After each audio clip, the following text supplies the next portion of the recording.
of KTN News, Kitui County. Thank you, Hamza, for that. The memorial ceremony to mark the 29th anniversary of the genocide against the Tutsi in Rwanda was held at the United Nations offices in Nairobi, where leaders, Rwandan community heard tales from survivors. The new Rwanda generation that did not witness the genocide was told to stop being used to propagate political hate speech. At the same time, Kenyans were told to learn how hate speech is dangerous, and as Willie Lusige reports, Kenyans were also told to avoid political intolerance and embrace dialogue and reconciliation. In just 100 days in 1994, about 1 million people, mainly Tutsis, were slaughtered in Rwanda by ethnic Hutu extremists. The Hutu targeted the minority Tutsi as well as their political opponents, irrespective of their ethnic origin. This led to the worst genocide to ever happen in Africa. Where people discuss and become vulnerable into what they went through. The victims, those who perpetrated the genocide, some who were drawn into this negative propaganda, they all come together and discuss. 29 years later, memories of the genocide against the Tutsi still lingers on. It is this history that is the reason behind the International Day of Reflection of the Genocide against the Tutsi that is held across the world every year. This day provides us an opportunity to reflect with shame our collective failure to prevent it, in spite of the warnings and clear signs that it was imminent. Today, we are called to acknowledge the past and to recognize the suffering of all victims. Remembering is becoming even more important today because, unfortunately, genocide denial is real. And deniers of the genocide against the Tutsi and revisionists are getting bolder, even 29 years after the genocide.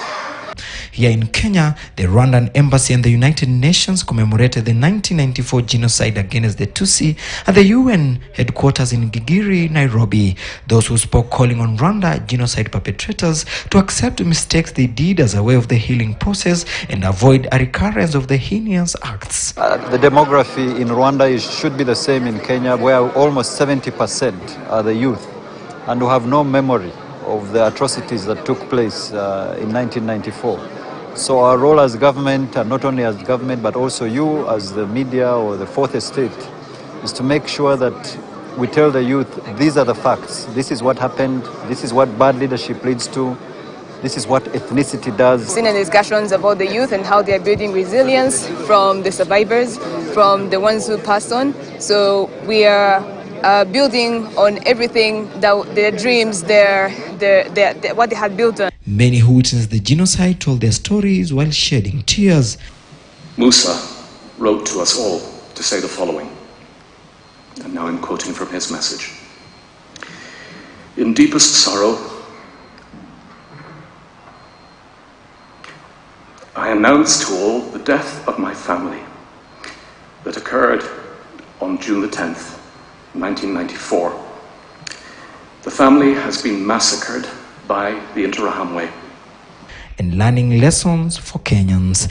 Protest is part of democracy, and I think the Kenyan government understands and respects that because the Kenyan constitution understands and respects that.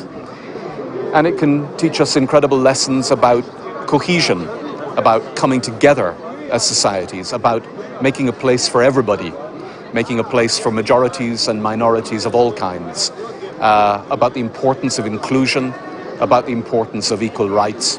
Every year, Rwanda begins a week of commemoration on April 7th for 7 days, commonly referred to as Kwibuka. Even though it's 29 years since the happening of the Rwandan genocide against the Tutsi, many countries across the world are still learning from the healing process of the Rwandan country, especially on how hate can spread fast and cause deaths. Willie Lusige, KTN News, United Nations, Gigiri. Thank you, Willie Lusige, for that report, which leads us to our break right here on News Diary. When we come back, we bring you much more happening from across the country. News stories.